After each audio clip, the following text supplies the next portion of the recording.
Hey everyone, welcome back to the channel. Today I'm going to show you how to use HubSpot Deals and Sales Pipelines to manage your sales opportunities efficiently and keep your deals organized from start to finish.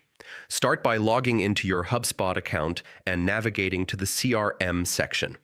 Next, click on the Deals tab to view all your current deals. If you haven't added any deals yet, this is where you can start tracking them.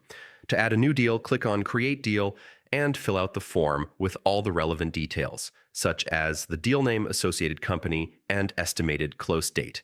The more accurate your information, the easier it is to track progress.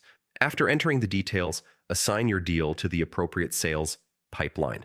This organizes your deals by sales stages, helping you evaluate and manage each opportunity strategically. Finally, click Create to save your deal, and that's it. Thanks for watching. If you found this guide helpful, don't forget to like, comment, and subscribe for more HubSpot tutorials and sales tips.